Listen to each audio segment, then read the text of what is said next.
Dijuluki sebagai kota metropolis, Kabupaten Tabalong secara resmi ditetapkan sebagai daerah tingkat 2 Tabalong pada tanggal 1 Desember 1965. Berada di wilayah utara Provinsi Kalimantan Selatan, dengan ibu kotanya terletak di Kota Tanjung. Sebagian besar wilayah Tabalong didominasi oleh keberadaan hutan tropis, menjadikan Kabupaten Tabalong kaya akan hasil alam yang melimpah, hingga banyaknya kawasan wisata alam buatan, budaya, dan religi. Sebagai anugerah yang diberikan Sang Pencipta untuk keberlanjutan makhluk hidup di dunia.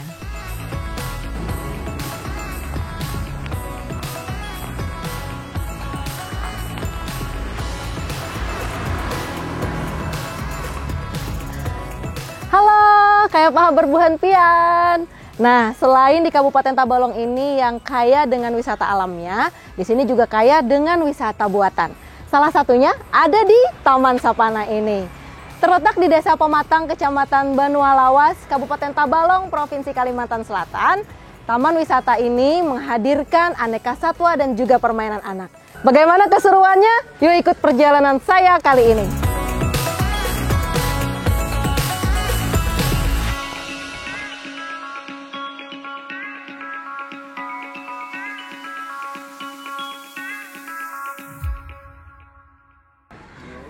Selamat pagi, selamat datang di Taman Sapana. Ya. Berapa orang? Untuk satu orang, Mas? Satu orang 5.000. Baik. Oke. Masih. Nah, teman-teman, hanya dengan membayar Rp5.000 kita sudah bisa menikmati wisata yang ada di Taman Sapana ini.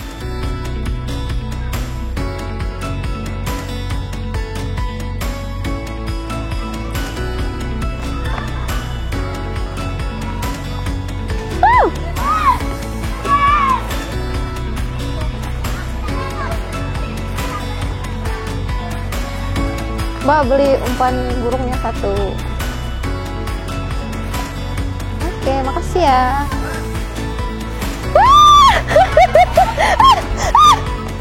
Taman Wisata Sapana menawarkan sensasi wisata berbasis edukasi. Pasalnya, selain menyediakan taman bermain, Taman Sapana juga menghadirkan aneka binatang yang cocok untuk mengedukasi anak-anak. Salah satunya dengan memberi makan hingga bermain bersama burung maupun kelinci.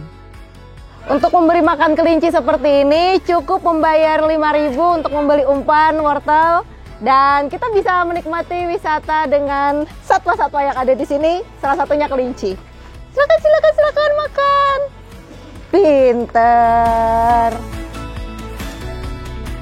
Berdiri sejak tahun 2020, Taman Wisata Sapana yang dikelola oleh Pak Ajimi bersama 13 rekan lainnya mampu memberikan efek domino peningkatan ekonomi hingga menciptakan lapangan pekerjaan bagi masyarakat sekitar di wilayah Tabalong, khususnya di Desa Pematang, Kecamatan Banualawas.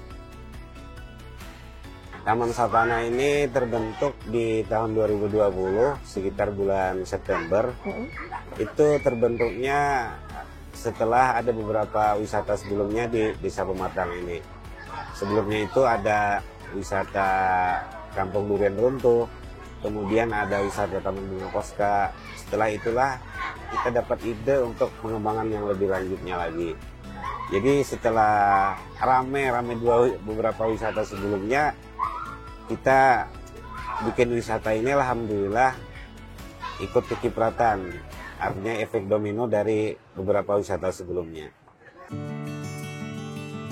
Berawal dari membutuhkan dana untuk membiayai Taman Pendidikan Al-Quran dan Pondok Pesantren Kaligrafi Quran Zainun Lihatatin 2 Tabalong dan hanya bermodal Rp10 juta, kini Taman Wisata Sapana membawa Pak Ajimi bersama 13 rekan lainnya mampu menghasilkan pendapatan hingga Rp1 miliar per tahunnya.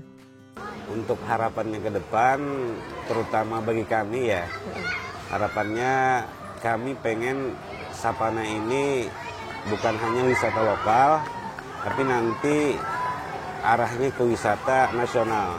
Dan kami berharap Sapana ini bisa memberikan kontribusi bagi daerah.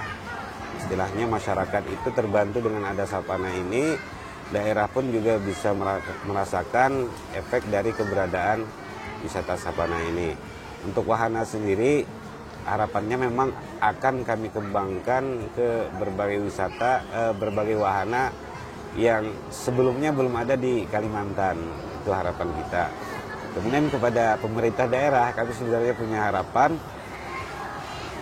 untuk sektor pariwisata, tolong bantu istilahnya kami untuk mengembangkan ke arah yang lebih baik lagi, terutama untuk fasilitas penunjang, misalkan penunjuk arah, kemudian promosi dari daerah, itu bisa menunjang pariwisata di Tabalong, bukan hanya di Sapana aja.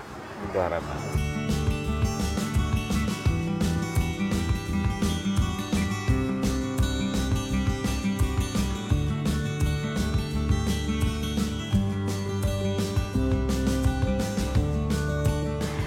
Nah, pemirsa, itulah tadi kita sudah sama-sama kasih makan burung merpati dan juga kelinci.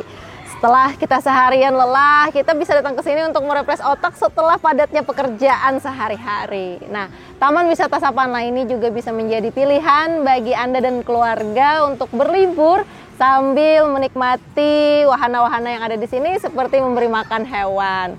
Nah, setelah ini saya akan ke dua lokasi lainnya, yaitu ke tempat pembuatan tas anyaman dari tanaman purun dan juga permainan tradisional khas Tabalong, yaitu balogo.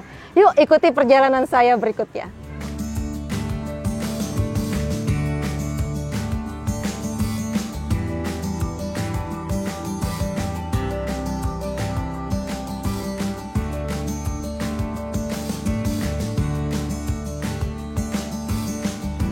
Berjarak kurang dari 4,7 km dari lokasi pertama yang kita kunjungi, Galeri Purunik di Desa Halangan, Kecamatan Pugaan, Kabupaten Tabalong menjadi pilihan destinasi berikutnya untuk melihat secara langsung bagaimana proses pembuatan tanaman purun menjadi cenderamata khas Kalimantan Selatan.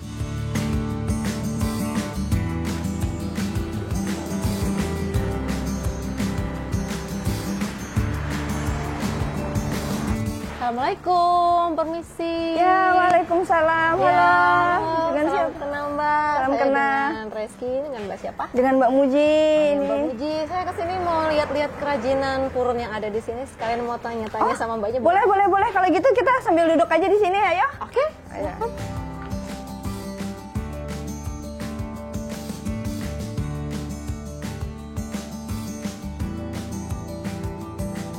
Ini satu yang bikin Iya. saya penasaran banget sama Mbak Muji ya. Iya. Kenapa sih milih jadi pengrajin purun? Jadi pengrajin purun itu awal-awalnya nih, saya ceritakan dulu ya. Awalnya itu memang orang tua saya adalah memang pengrajin anyaman purun. Nah, mama saya kan memang pengrajin tuh. Nah, jadi jadilah saya ini menggeluti itu gitu. Jadi anyaman purun memang dari keturunan juga sih, Mbak.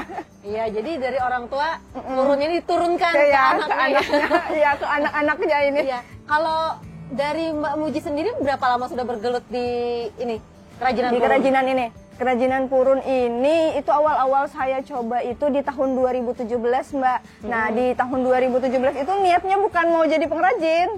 Niatnya itu cuma membantu orang tua memasarkan produknya itu di sosial media. Waktu itu dulu itu saya mainnya di Facebook. Nah, dijual beli Facebook itu. Nah, habis dari situ kan saya open order by PO aja. Kalau ada pesanan baru dibikinkan mama saya. Nah, itu seiring berjalannya waktu lumayan, Mbak, ternyata Rame ya? Iya, lumayan rame. Jadi terjunlah juga kakak saya. Jadi saya berdua sama kakak saya jatuhnya ini membantu orang tua ini memasarkan produknya. Nah, itu awal mulanya Iya, tadi awal ya? mula di 2017 itu kemarin. 2017 berarti sudah sekitar 7 tahunan, 7 Mbak. tahunan Iya. ya. Heeh. Oke, dan barang-barang yang sudah Mbak Muji buat sama orang tua untuk dipasarkan apa aja? Nah, kalau itu kan awal-awal dulu masih tas-tas by request ya, by ini dompet-dompet tas-tas. Kalau sekarang kita juga udah kerjasama sama pengrajin anyaman rotan sama cenggondok juga. Jadi sekarang di galeri ini banyak juga anyaman rotan sama cenggondok sama kerajinan purun. Nah, kalau purunnya juga sebagian kita juga kerjasama sama pengrajin lokal yang ada di sini. Berbagai produk dipasarkan Mujilah hingga negeri jiran Malaysia, membuat Purunik terus berkembang menjadi UMKM unggulan di Kabupaten Tabalong. Dibuat dengan menggunakan teknik khusus, produksi anyaman purun dapat menghasilkan kerajinan tangan seperti tas, tempat tisu, vas bunga, karpet, hingga keranjang bayi dengan harga yang dipasarkan mulai dari Rp5.000 hingga Rp300.000. Melihat secara langsung nih proses pembuatan ini produk apa ya kira-kira ya? Ini nanti jadinya bisa jadi dompet, bisa jadi tas kayak gini. Oke, bisa dijelasin nggak nih proses Pembuatannya. ini? Ada mamanya Mbak Muji di Ya, sini ini juga mama ya. saya. Nah, ini pertama-tama itu sebelumnya ini dulu ya. Nah, sebelumnya itu kita sebelum jadi ini ya. Ini kan sudah jadi nih. Sebelumnya kita anyam dulu ini yang pola dasarnya. Oke. Pola dasarnya itu di sini. Alas Iya. dompetnya ya. Alas dompetnya ini yang ada rumus-rumusnya itu, Mbak. Yang banyak orang tidak bisa. Soalnya kalau bentuk persegi itu beda lagi rumusnya, bentuk bulat juga beda lagi rumusnya. Nah, ini yang bentuk persegi panjang. Ya, Setelah setelah alasnya baru bagian atasnya. Ini sudah bagian atasnya, Mbak. Nah, ini anyamnya udah sama semua. Mbak mau coba? Aduh, ini tidak mengacaukan formasi nggak ya?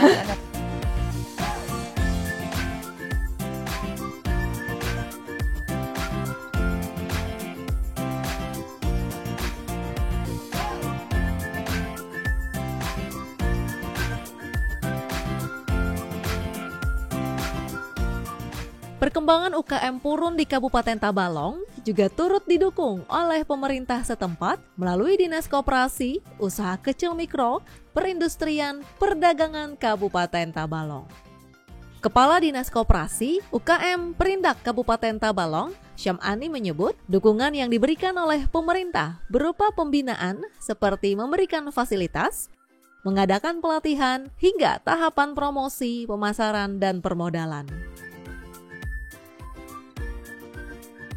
Selain berupaya meningkatkan produksi UMKM, upaya-upaya yang kita berikan, kita meningkatkan daya saing mereka melalui berbagai kegiatan pendidikan dan pelatihan. Selain itu juga kita membantu para UMKM kita untuk memperluas jaringan pemasaran, baik melalui kegiatan promosi yang kita ikuti, mulai dari event tingkat provinsi sampai tingkat nasional, maupun upaya kita untuk mendorong generasi muda untuk bisa menggeluti pemasaran digital. Baik pemirsa, kita sudah melihat secara langsung proses pembuatan dari bahan purun. Di sini ada berbagai macam produk, ada tas dan juga ada dompet, banyak sekali macam-macamnya. Dan di sini tempatnya ada di Desa Halangan, Kecamatan Pugaan, Kabupaten Tabalong, Provinsi Kalimantan Selatan. Selanjutnya kita akan melihat permainan tradisional khas Kalimantan Selatan, yaitu permainan balogo. Untuk itu ikuti perjalanan saya selanjutnya.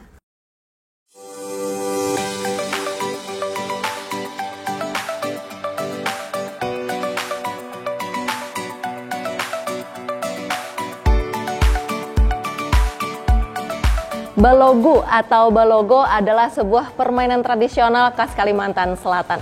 Yang mana dalam permainan ini terdapat dua alat yang dipakai. Yang pertama adalah campa atau pemukul yang terbuat dari bambu. Kemudian ada logo yang terbuat dari batok kelapa yang kemudian dihias dan dikreasikan warna-warni seperti ini. Kita coba ya.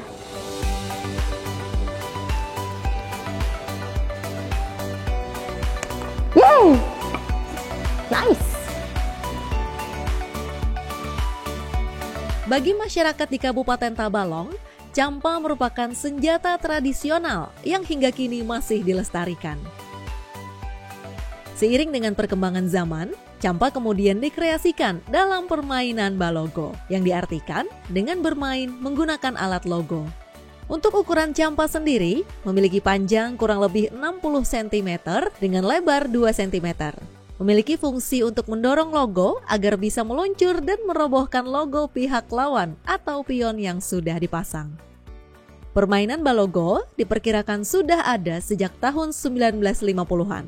Kini, balogo pun sudah diperlombakan hingga tingkat nasional yang dapat dimainkan secara perorangan maupun beregu. Permainan balogo ini pada zaman dahulu itu itu dari kerajaan sih sebenarnya.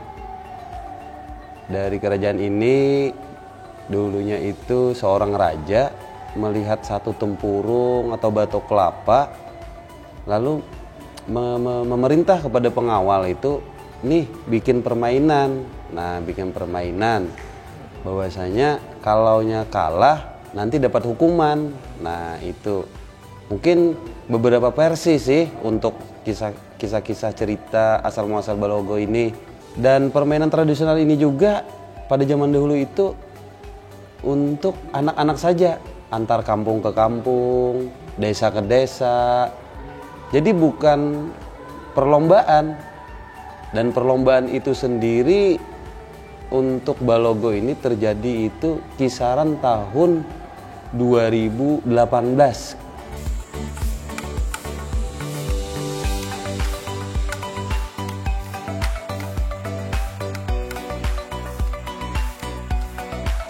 Logo terbuat dari bahan tempurung kelapa yang sudah dibentuk menyerupai perisai maupun layang-layang. Dengan lebar logo sekitar 10 cm dan memiliki berat tidak boleh lebih dari 1,5 gram.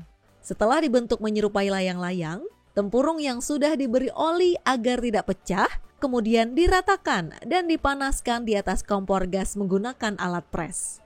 Untuk membuat satu logo, diperlukan 2 lapis tempurung kelapa. Dengan bagian tengah logo harus diberi lapisan karet, timah, hingga tembaga agar menjadi pemberat bagi logo yang akan dimainkan.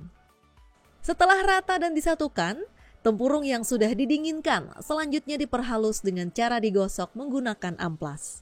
Tak lupa, logo juga dipelitur agar terlihat lebih cantik, mengkilat hingga tahan lama, dan logo siap dimainkan.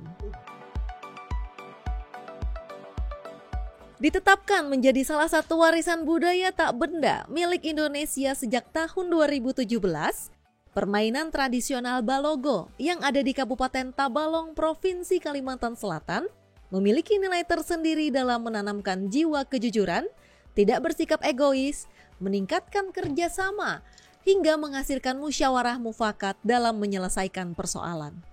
Dengan terus melestarikan budaya, ragam wisata dan kearifan lokal melalui permainan tradisional, diharapkan para generasi muda terus mengenalkan permainan Balogo agar tidak tergerus oleh permainan modern.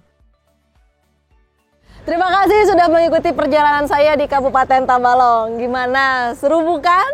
Masuk ke hutan, ketemu bekantan, bekantan duduk makan singkong. Kalau main ke Kalimantan, jangan lupa jalan ke Tabalong. Dadah!